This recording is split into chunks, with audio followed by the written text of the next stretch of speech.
Bismillahirrahmanirrahim. Assalamualaikum warahmatullahi wabarakatuh. Selamat pagi, salam sejahtera untuk kita semuanya. Perkenalkan, nama saya Doni Setiawan SPD MO, dosen pengampu untuk mata kuliah perkembangan motorik pada program studi Pendidikan Jasmani Kesehatan dan Rekreasi Fakultas Olahraga Kesehatan Universitas PGRI Banyuwangi. Di sini kami mohon izin melepas masker. Yang pertama, kami di sini akan menjelaskan, memaparkan secara singkat dan cepat rencana pembelajaran semester untuk mata kuliah perkembangan motorik RPS kami. Jadi di sini ada 16 tatap muka yang kami berikan dengan bobot SKS mata kuliah perkembangan motorik 2 SKS. Kemudian untuk pengembangan RPS ini sendiri kami beserta tim yang ada di Prodi. Kemudian untuk koordinatornya kami sendiri diketahui oleh Kaprodi.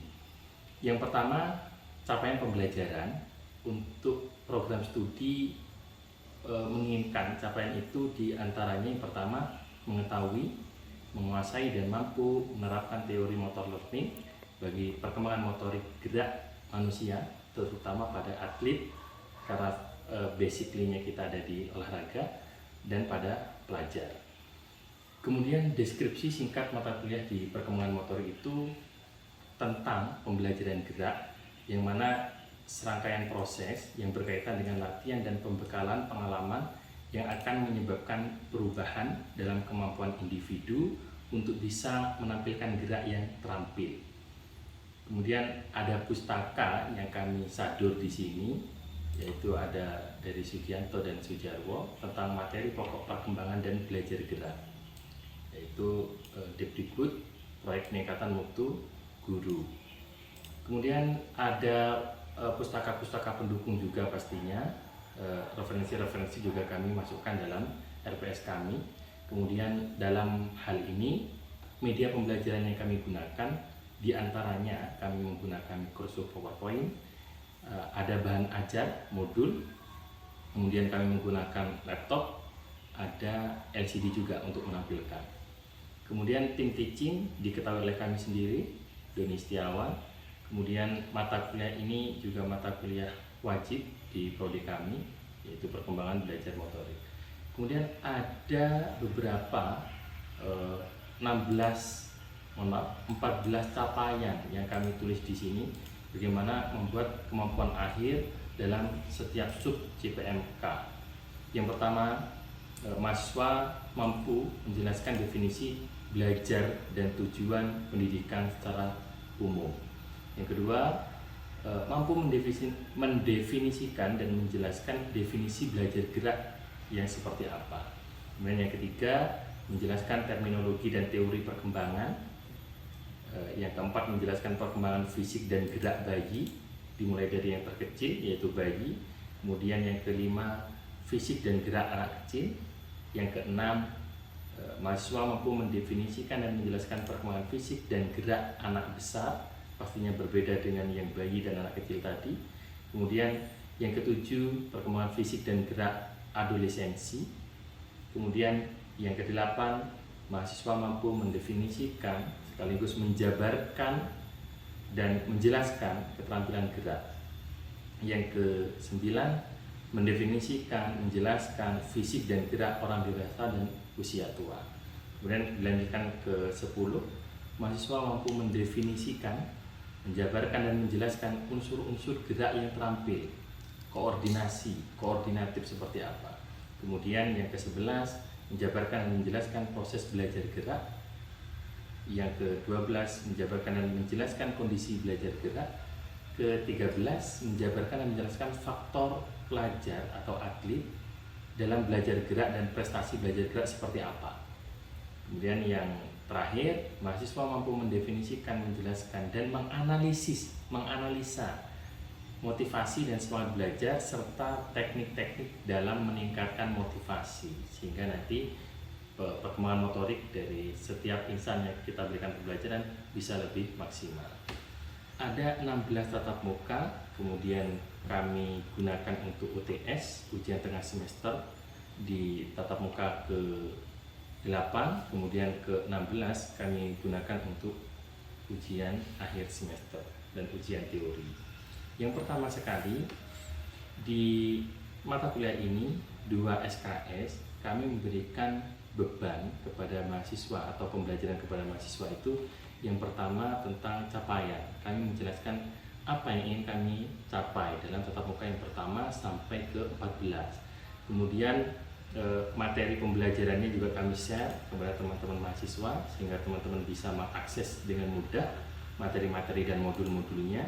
Kemudian alhamdulillah untuk semester ini kami sudah bisa bertatap muka walaupun dengan keterbatasan harus masuk 50%, tetapi itu tidak mengganggu dan lebih bisa memotivasi teman-teman untuk lebih memahami dan mudah untuk mempelajari perkembangan motorik secara langsung dan detail. Contoh di pertemuan pertama itu ada sub capaian pembelajaran. Jadi penjabaran yang kami berikan di sini, mahasiswa mampu menjelaskan definisi belajar dan tujuan pendidikan secara keseluruhan, secara umum.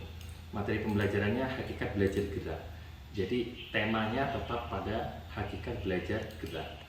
Ada metode strateginya, kami menggunakan metode ceramah seperti saat ini yang kami lakukan dengan waktu 3 kali 50 menit. Pasti nanti akan kami masuki canda tawa untuk menghilangkan stresnya teman-teman mahasiswa. Kemudian juga kita berikan asesmen di akhir acara nanti, biasanya kami menggunakannya 20 menit terakhir dan presensi. Kemudian indikator yang kami gunakan di sini yaitu definisi belajar dan tujuan pendidikan. Sehingga nanti dengan indikator yang jelas, tujuannya pasti akan terbaca dan tercapai. Kemudian asesmennya bentuknya apa? Biasanya kami memberikan kuis atau memberikan umpan balik berupa pertanyaan-pertanyaan yang sifatnya hanya memancing teman-teman agar tetap fokus dengan materi yang kita berikan. Yang kedua, sama, masih membahas tentang mampu mendefinisikan, menjelaskan definisi belajar gerak, dan mendefinisikan dan menjelaskan pengertian kinesiologi tentang gerak dasar. Yang ketiga, mahasiswa sudah di atasnya, kami tingkatkan lagi. Selain bisa menjelaskan, mendefinisikan terminologi dan teori perkembangan, minimal nanti mahasiswa bisa mendefinisikan secara mudah tentang bagaimana terminologi dan teori perkembangan. Sama, kami juga memberikan asesmen berupa kuis di akhir acara untuk memberikan rangsangan sekaligus mengingat apa yang kami sampaikan. Terlebih dalam mata kuliah perkembangan motorik ini, kami juga pernah memberikan treatment kepada teman-teman. Kami saling berganti untuk berdiskusi atau menjadi pemateri, menjadi pembicara. Sehingga ada kalanya nanti pada setiap sesi atau kelompok tertentu kami minta untuk teman-teman mahasiswa dulu yang memberikan paparan dari apa-apa yang telah dia dapat, resume, sehingga nanti kita bisa belajar bersama sejauh mana pemahaman teman-teman mahasiswa dalam menangkap materi di perkembangan motorik. Kemudian yang kelima, di tatap muka kelima itu selain berbicara terminologi dan teori perkembangan lagi, kami berharapnya mahasiswa sudah mampu mendefinisikan dan menjelaskan perkembangan fisik dan gerak pada anak kecil. Kami mengklasifikasinya yaitu mulai dari bisa menjelaskan dan menjabarkan pertumbuhan, perkembangan fisik, gerak secara umum.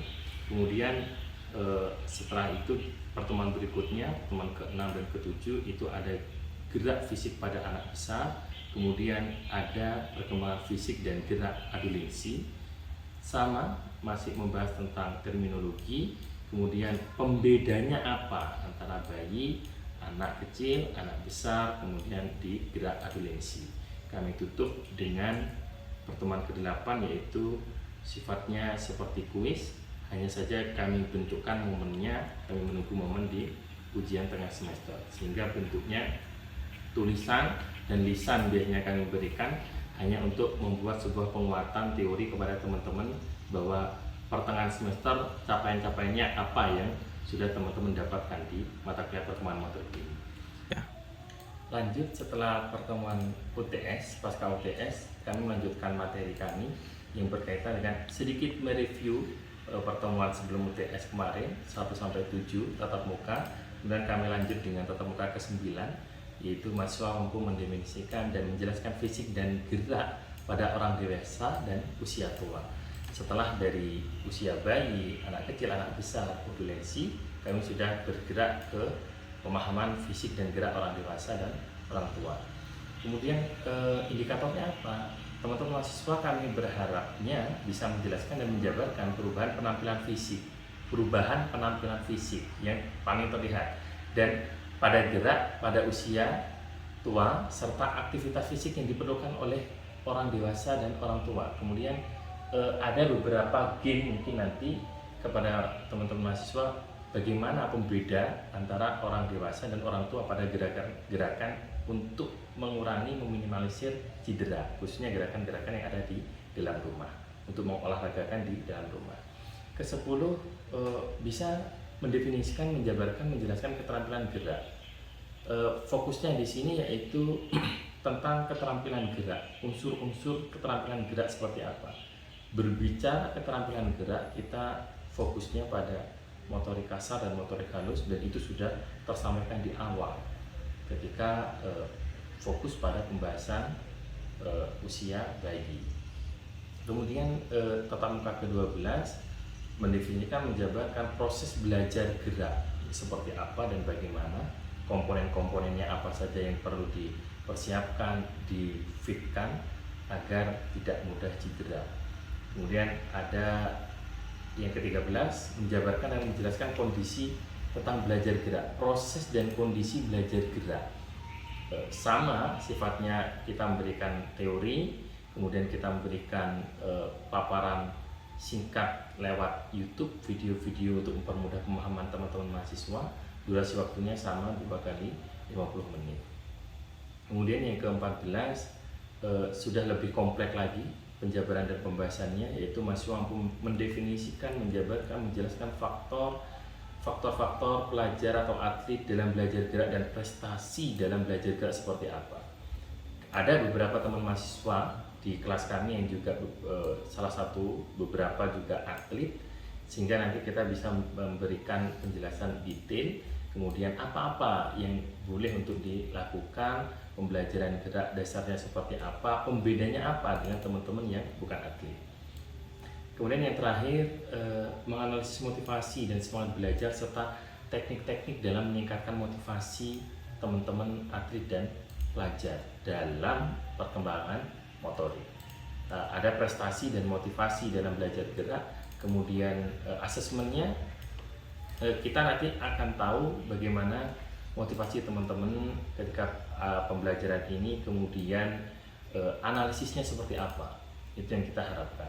Jadi total 16 tatap muka ditambah dengan UAS, ujian teori nanti.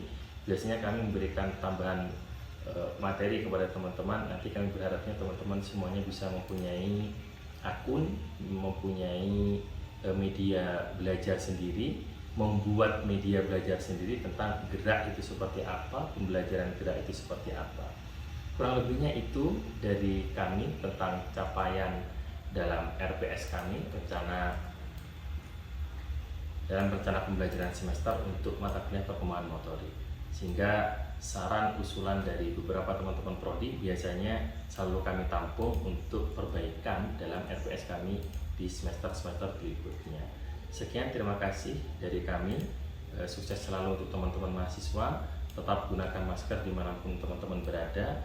Jaga fisik untuk tetap selalu berolahraga. Salam olahraga, sehat selalu. Kami akhiri, wassalamualaikum warahmatullahi wabarakatuh.